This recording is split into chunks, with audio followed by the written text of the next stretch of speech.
Hello. I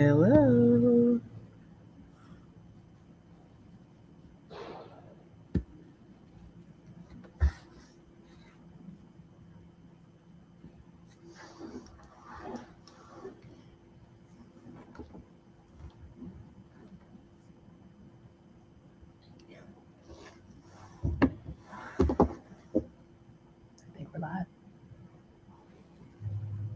I think we're live.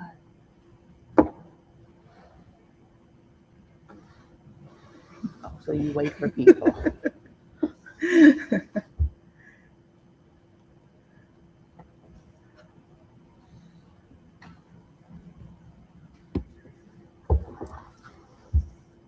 Hello. Do you hear us? Let's see. I'm going to change it up a little bit here so we can maybe see ourselves. I know I'm being a little awkward today, so if you're watching us, you will see that I am here with Marcia Guerriere. Guerriere. Okay, so we're testing out my French, and because both are Haitian kissing cousins of mine. So Guerriere and Natalie Lillevoix are joining me today. So sorry for the awkwardness, but we are here in LA together for a conference called Your First Million Live. So I'm glad if anybody's watching us, check out what Your First Million Live is all about. It's with a woman named Arlen Hamilton, who's a venture capitalist, and I've been following her since 2020. How long have you been following her, Marcia? I would say probably 2018-ish, 19-ish. She spoke at my conference, our first virtual conference in 2020. Big time. She has mentored, and she did a session with our pitch competitors that year, and I've certainly mentored with her as well. Right. And Natalie, on the other hand, is new to Right, brand new. So this is my first foray into her events and learning about what she's about and her books and all We of that. dragged you here. They dragged me here. That's what's up. But she needed to be here because Yes. listen, Nuggets and gems. we're doing the things. We're doing the things, and we want to do the things together and bring others on board that, obviously we value and that are going to benefit from it. So it's not just about us, it's about everybody, it's about other people, and of course building and growing. So as if for those of you that have kind of read the slides, you know that I work or have worked with Marcia and Natalie on TEDx Deer Park. But before we get into that, I would like for them to introduce their individual kind of organizations and only private practices for what they do. Sorry, businesses. I know. I'm sorry about the private practice version of things. I keep on thinking everything's a private practice. But really, Natalie, tell us a little bit about who you are and in some ways, what you do currently. And how you got here, I'll say it that way. Okay. I'm the CEO and founder of Zahara Crown, which is an educational consulting company. So I work with teachers, administrators, schools in particular, talking about and coaching and mentoring administrators, assistant principals, whatever other kind of services they might need in terms of presentations or workshops. And my focus has been on empowering families of color to understand and navigate through the educational systems that they find themselves in, and also helping them with financial literacy whenever possible, because that's another sort of adjunct piece that I do. Currently, I'm doing some corporate training as well. So those are the three different areas that I focus on. And of course, Marcia.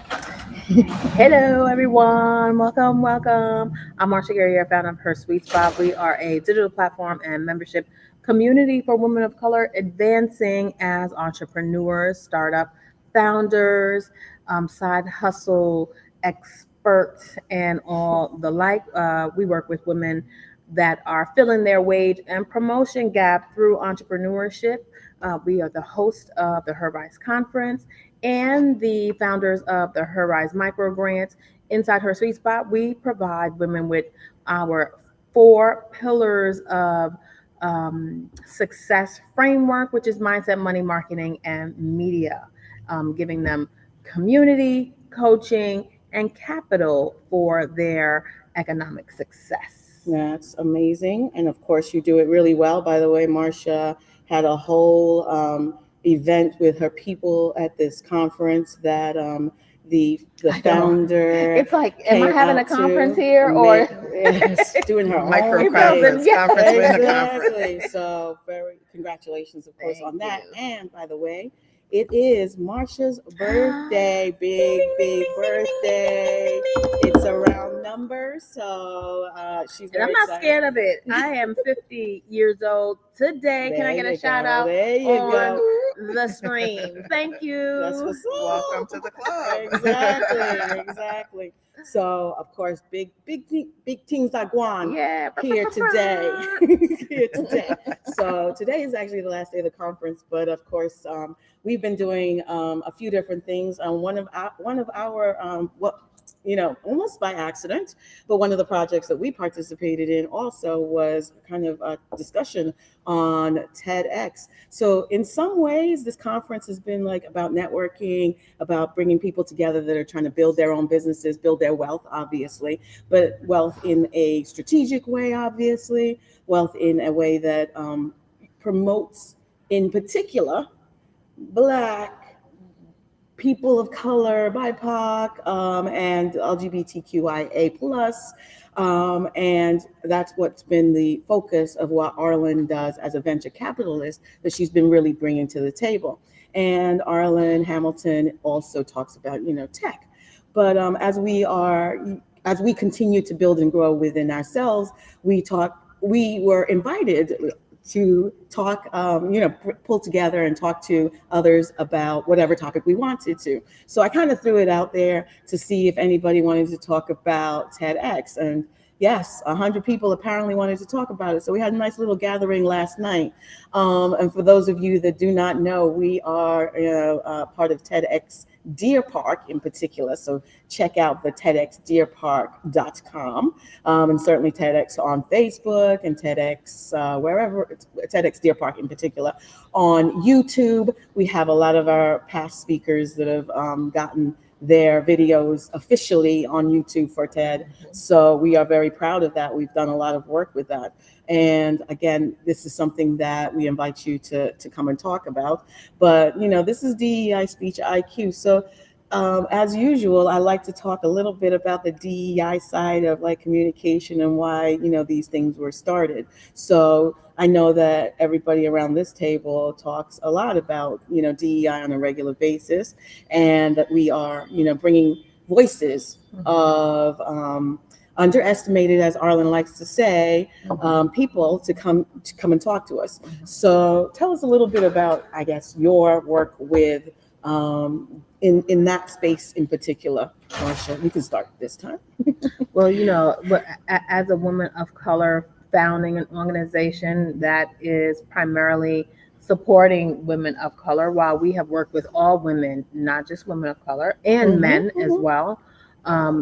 Because of who I am, how I show up, and who I represent, it's a natural gravitation. What's the word? Speech, right? People gravitate to me naturally, and the community has really grown. I have Gravitational pull. Gravitational pull. Yes. I've spoken to so many women. I hear from so many women of color that are talking about the ways they feel unseen, unheard in our platforms. And what we all do is in support of amplifying their voices, ensuring that they feel confident enough to do whatever it is, the next big thing they need to do, whether it's in education, as leaders in the educational field, as entrepreneurs, as women in the workforce. I started this business primarily because I saw women who looked like me. I spoke to women who looked like us, and they felt unseen, and again, needed a way to fill that wage and promotion gap. And we're doing it through entrepreneurship.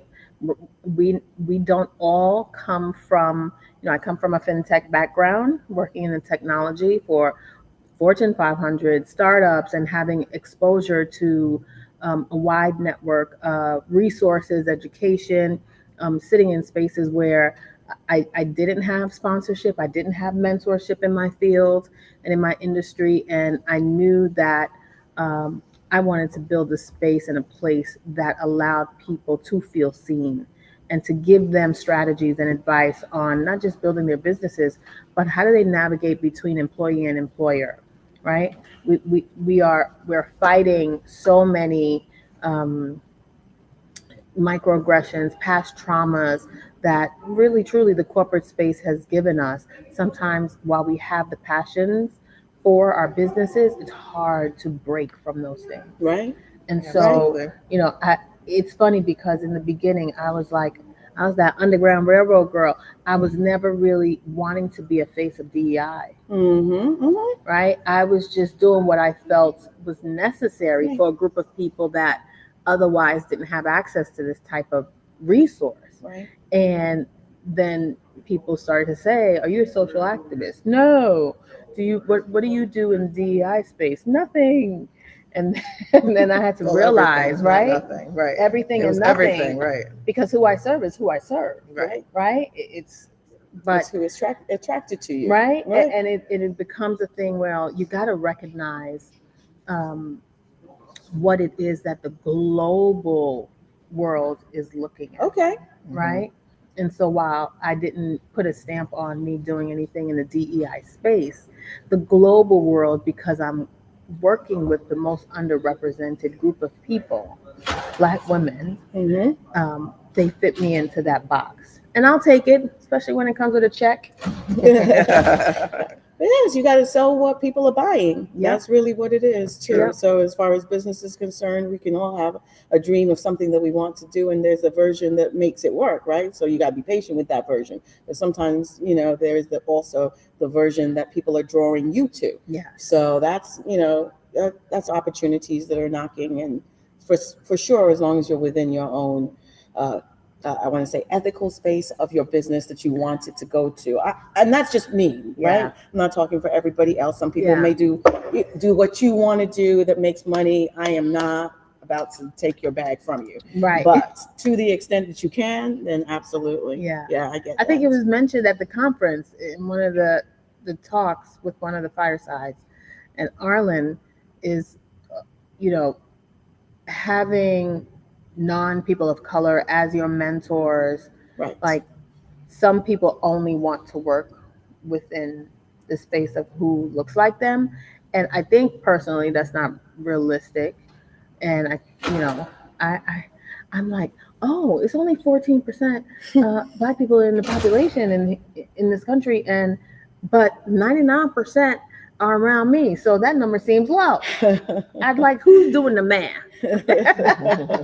Right. So we True. got to understand that we need everyone to pull into this DEI space and to be able to come together to advance diversity, equity, and inclusion. Absolutely. Right? Yes, absolutely. And Natalie? Yeah, definitely throughout my career and more recently as a coach and mentor for administrators, it speaks to constantly working with those underrepresented populations without really having a DEI label. Mm-hmm. And I think more recently that DEI label has come to the fore, and we're trying to figure out, like, okay, we've kind of always done this work, and it just didn't have that name to it. It wasn't given that name. As an educator, we've worked to make sure that things are in the schools that are equitable. We're always looking to advance that programs in the schools, given that schools were not necessarily developed for people of color in a certain way. And that's a whole other history that we would have to go through to understand all of that. But always trying to give students the best possible situation. And Marcia talked about coaching and mentorship. And mentoring these young women that are becoming administrators in our schools is a really important piece that districts are looking to in terms of, okay, what kind of support can I give you as a new person who's going to be in a leadership role with our students, whether they be students of color or not? What kinds of information do they need? What kind of background do they need? What can you give us? And with 35 years in education, I've seen so many different venues, right? You have the early childhood, you have elementary school, middle school, high school, college. And having been in all of those different venues, you have a lot of different information and ways how things work in each of those cultures. And I think that's important that people coming into the field understand cultures. And I give a lot of credit to the administrators that do hire me to come in and be that sounding board for the administrators so that they can say whatever they need to say, whether it's something that they feel dicey, that they can't talk about, with their own colleagues, or they feel it's uncomfortable, or it might be something that might, land the wrong way. So they can talk to me about that, and it's confidential. And so we can work through some of those problems and some of those issues without having this mystique of it having to go back to someone as an evaluation or supervisory or anything like that. So I think it gives them an honest place to have these real conversations. Right. So you're both leaders of leaders, really, that you are guiding them and giving them particular pieces of information, differently, so to speak, slightly differently, or definitely differently. And so in some ways, what do you have as your vision for yourself in your own leadership, and how you're putting that forward, so to speak, in the work that you're doing, but also in your, idea of how you're working, I want to say, because I think that that's a big part of what we're talking about a lot this weekend, or this last 3 days. And so as we are moving that, kind of that mission forward with our attendance at the conference, how do you see yourself moving forward with the information that you're getting, or just with the connections that you're making also? And I will start with myself, just because I know that I should, just because we're in this mode of thinking about what's the next steps, right? And not to say that I need to be the star of this show, but to say I like to, when I ask my students questions, I like to try to answer them first, so that there's an opportunity for you to take a minute more to think about it. But I think for me, one of the biggest things that I've had as a stumbling block that was talked about quite a bit today is making sure, and actually it was talked about by Rachel Rogers. And she actually did a very specific thing that I hadn't heard before. But she said, when pressed a little bit, it was like, at what level do you, or what point in your financial kind of progress in your business do you actually hire somebody full time? And she said 250,000. So I feel like that sets a goal for me to say, like, what would my revenue be to say that I'm hiring somebody else? So in the past, I have actually had an assistant overtime, but I've had a part-time assistant. So that's the tipping point for having a full-time assistant. And I know now is a whole different discussion. A lot of people have virtual assistants. So that's definitely down, as an opportunity. And certainly there's discussion. Ireland has a program called Runner. And so for sure, if you're looking for somebody, I'm going to plug it while I'm here, just for Ireland, because I give her credit for doing a lot of different things. So, if you need different kinds of workers, then the Runner program works with that. But over time, so in some ways that was great. I know the difference that an assistant made for me. So I want to have employees. And that's the big thing that I say that I kind of regret, not having employees earlier in my business. But that's for me. So that's my vision of, like, what I really want to have happen is to be able to have a business enough to sustain myself, and then sustain somebody else, and kind of make that the next step. And yet, of course, I also want my first million in revenue. So don't get me wrong. I'm not stopping at 250 if I can help it. Yeah. But what do you have as your visions for yourselves and your next chapters, next steps? I think one thing that came, that spoke to me really clearly in this conference was the fact that people said follow your dream, but also know what that is. Like, know what direction you're headed. And that way you can best choose what of the conference supports you, and having that vision and moving in that direction. So this talks about the difference between a solopreneur and somebody that has a business that would need support. If you're going to be the only person, providing those services, that's one style of having a business. And then if you have a business, that way you call up a team, you have a whole group of people working under you. That's a typical, business, maybe more with a product. So that was really important to me to hear the differences between those two things. And for me as a vision, I'd like to see more people take advantage of the services that are out there and to look to us for those kinds of services. We have a lot of talent. Dawn mentioned Runner, where there's a talent pool there of people that are ready to support you when you need those kinds of, when you need to build a team, you need somebody that knows things, and always look for people that have the strengths where you don't. So you Right. know your strengths, and then also find the people that have the other strengths that you might need. If you're To not great at complement, yeah. finances or bookkeeping or whatever it is, find the people that can do that for you. So you're not doing a little bit of everything and nothing great in one particular area. So that's what I came away with. Yeah. Marsha? I've been fortunate enough to be able to build a business where I've hired, and sometimes it's in knowing when to fire. Okay. That is the most important thing. Not holding on as we're small and as we are empathetic folks, right, as women, and we want to give people chances, and it's really knowing when to the right type of person you need at the right moment. Okay. I work with so many individuals which I have to, take a look and serve as their chief operating officers and say, listen, you hired this person, your business is not ready for that yet, you need this person.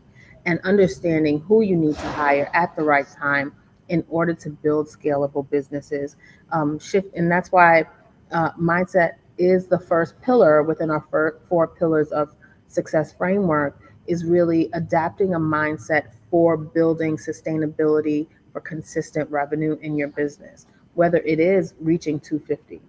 250 might be a mark where most people want to reach and stay, and you don't need to hire, but full time, right? But who can you hire part time? Who can you hire fractionally?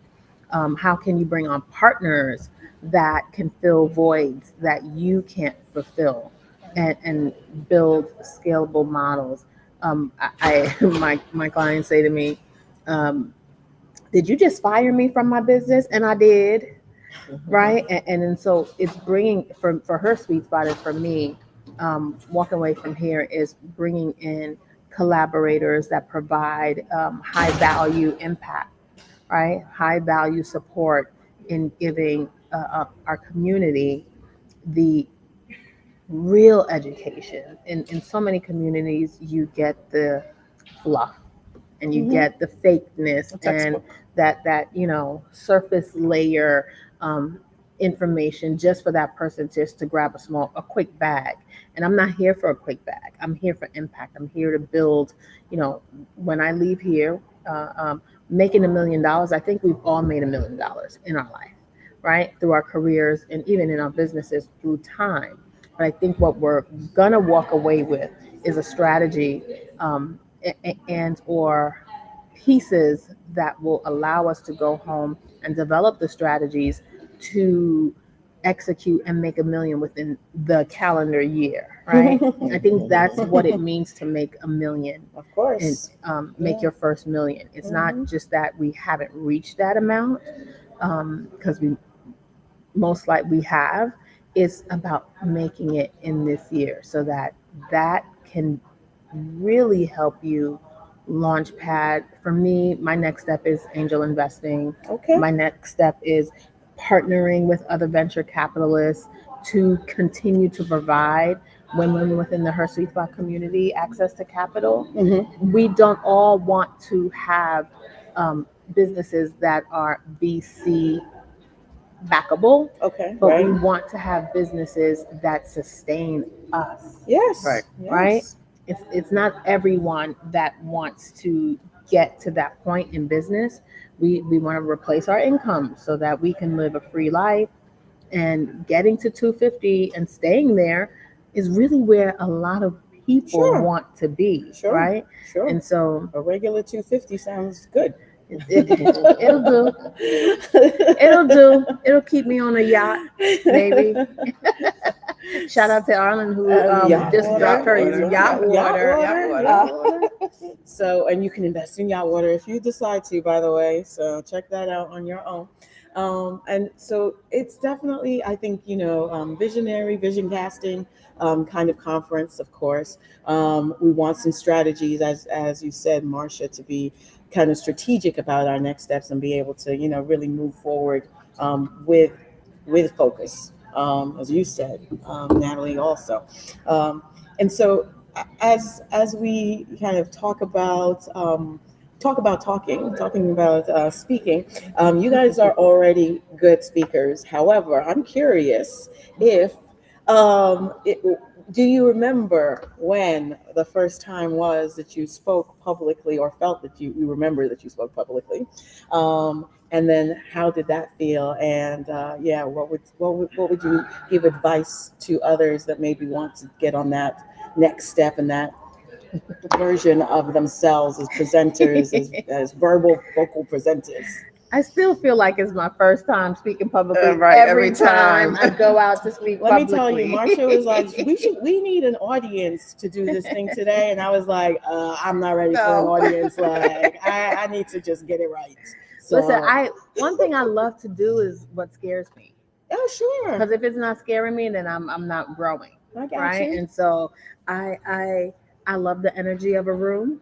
Right. And so in this space that we're in, with all of this high vibration that we're feeling from this conference, I think, I just love to be around that type of energy. Mhm. And when speaking, Tips and tricks. Right? That's right. Come on, let's go. it is that I draw from that. Okay. And sometimes you go into spaces where the energy is opposite of what you need. Okay. So then I transfer my Bring energy, your energy. right, Yes. to them.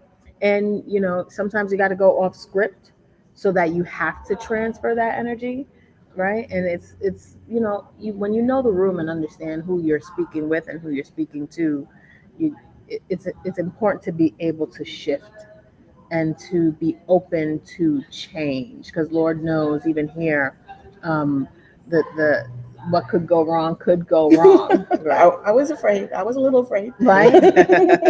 It's making sure you're speaking on things where you have a level of comfort Mhm. and confidence, so that when the technology goes wrong and the slide deck is not there in front of you, Or the Yes. lights go or off. the lights go Oh, off, Okay. right? And you can have keep to going. and You you can can keep keep going. going. You Yeah. have to be able to keep going. You have to be able to, you know, uh, um, pull people in with, you know, your own vibe, and bring that to the stage wherever you're speaking. I would say that in addition to that, it's really about who you are and bringing your full self to the table. I think when you come and speak to people, um, you could be very rote, you could be reading off your slides, and that sends a different message. It becomes very distant Yeah, for an audience. I think Yeah. you want them they to connect with you. disengage. They They notice. disengage. They need to engage with you at the very human, basic level. Like, you have information. That's why you're here. So I want your information, but I also want to know you. I want to know who you are. What are you bringing to the table? What are you going to tell me that's important to me, and why should I care? So I think those things are important as a speaker and a presenter. And we get nervous because we're worried about ourselves, but we should worry more about our audience and think about the audience and what they're looking for. And I think it lessens your fear, because you're worried about not giving the right information. But if you know your content, that's not going to happen. So you can check that off the list. So if you know yourself and you know where you're funny, when to be funny, when to be serious, those are kinds of things you can practice in front of other people, in front of the mirror, and you get better at it as time goes on. And as Marcia said, each time feels there's some nerve-wracking piece to it, because you don't know how you're going to be received in a room. You don't know what is the preamble to your entrance. What they're doing before. You're gonna trip on the stage like Oprah did. And it Listen, if happens I'm to Oprah everybody. and I'm tripping, it's okay. Yes, it I can happens to figure it everybody. out. We've had all kinds of things happen at all different levels. We've seen, like you said, lights go out. We've seen mics not work. So it's not about you at whatever level you're at. It's really about being able to um, give yourself grace, as well as the audience will give you grace for that, because those are not issues that you can control. Right. Yeah. and they understand that. And you're hearing the noise, right? I was so you're I was feeling the literally energy. about to say You that. know that you know we thought we came in a space where we'd We'll be be quiet a little bit by quiet, ourselves. but we have a lot Apparently, of there's we a are lot of attracting movement. people to There's a come lot of in. movement. What's happening here is that groups of people are converging. They're doing meetups, and they're really networking with purpose. Arlen really did a great thing when she brought Hoover, And her the team, Hoover and her team, app, and her and her team, and her team, team. the Hoover app to Mhm. this conference experience, which allowed us. We were pre-networking. We were pre-gaming. What do they call it? Pre-gaming. That's right. That's We the were one. pre-gaming like weeks ago Yeah. online and Yeah, setting yeah, up yeah. meetings and setting up connections, getting to know who's going to be in the room, so Right. we get our pitches ready and really seek out who we wanted to meet Mhm. at this conference. Mhm. And when you're speaking and when you're looking for speaking There opportunities, you go. you're really looking for the rooms where the people you want to meet will be in. Who are your ideal, whether it is partners, investors, or customers, right? Right. What conferences are they at? What stages will you be able to present yourself as a thought leader, as an expert Mhm. in those rooms? Yeah, and you know what? One of the things that you just reminded me of. So I hope you guys can still hear us. So I'll try to hold this just a little bit closer, just so that make sure that you can hear us. Sound, yeah. But I was going to say that one of the things about TEDx in particular is that your audience is not your target audience. Yes. So It is even so as true, you're right? bringing that to the table, the idea of when you're in the TEDx version of things, that I try to do as a speaker coach is to say, like, no matter who is in the room, you need to be able to speak to them. So whether they're thinking about it for themselves or they're thinking about, oh, I would love to share this tidbit of information with somebody that's not in the room, right? Yes. So I think that that's also a really important part of the TEDx journey, and the TEDx part of it Yeah. is that that you're thinking, you're thinking of the audience, but you're thinking of the audience beyond the audience Yes. also. Right. In particular with TEDx, because you can't guarantee who's in the room in those cases. You're not necessarily going Yeah. to those particular areas. But when you get to your paid speaking gigs, that's a different discussion. So Correct. for show, you are definitely speaking oftentimes to the people that you anticipated, so to speak, to speak to, and that topic area is really part of what they're listening to. And one of the examples I like to use from our TEDx is the fact that somebody was talking, and I won't even talk about a recent one, even though I could think of the diamonds, but is the shoes, right? Oh, Is yes. there was a speaker, I'm sure you'll remember it very well. There was a speaker that talked about how he designs shoes, and at first I was like, who wants to hear this foolishness? Honestly. But what I realized, even in me talking about coaching him or thinking about it, because I don't think I got a chance to coach him, but he brought himself to the table. It was all good. Is that we all wear shoes. And so why not be interested in it? Like, in some ways, find those connections. Right. So I feel like that's really something that I really try to remember and to remind people about, like honing into finding the connections with any audience, because yes, not all audiences are going to be your target market. Not all audiences are going to be, really positive about what they think you're going to talk about. But then how do you get them to get, kind of get your message anyway, right? Right. And then take it with them. So I know we talk about closing, we talk about calls to action, and being that we're at the closing time, let's talk a little bit about, as we kind of close and take away, what takeaways do you have from the last 3 days, and how it's sorry, I know I got off camera. Sorry, hopefully it's not too bad. But what are the takeaways that you have from this conference, other than your birthday, which is big birthday party tonight? That's all good. It's all good. But again, what are your takeaways from this event? Yeah. Authenticity was mentioned a lot. I think it's really important. We talk about it, and it was brought up in several different speakers brought it up. But we also talked about it when we talked about being a public speaker and going out there, and you bring yourself to that venue, and let the audience connect with you, so that you can deliver your message in a way that is engaging and interesting, And so they walk away with something. I think that's really important. So I think being authentic, defining where you want to go, understanding your purpose and your mission, clarifying all of those things is really important. And I think those were the key takeaways for me. Marsha? I think I agree with everything you said. Those are definite key takeaways for me. Today, I'm going to just think back to Miss Sheila Johnson Ooh, we. and her 3 acts. She's on her act 3 right now in all of her growth in her personal life. Mm-hmm. And while she had great success in act 1 and 2, her greatest that she talked about is happened after 60 or in her Right. 60s, right? And so as I'm sitting here on my 50th birthday, I know that more is There's yet more. to come. There's more. And while I am totally aware of the successes that I've had thus far, I look forward to the growth and success that I'm going to have in my next act. I don't know what number act this is. She can define her 3, Yeah. and I have to say I don't know what number this would be for me. Yeah. But I'm excited for what's to come and getting to that first million mark as a specific within a specific term. This 1 Agreed. year. Agreed. Ideally, right? Yeah, absolutely.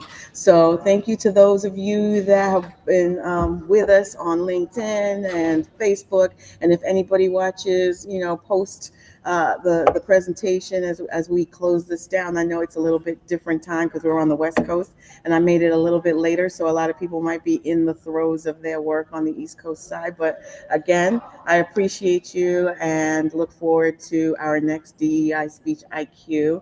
Thank you again for coming out. I usually have my, toast and my cup in my hand, but I don't have it today. We turn it up later, though. But we Toast later. make up for it later, exactly. So thank you both for coming and talking to me and to the audience and bringing your pearls of wisdom also.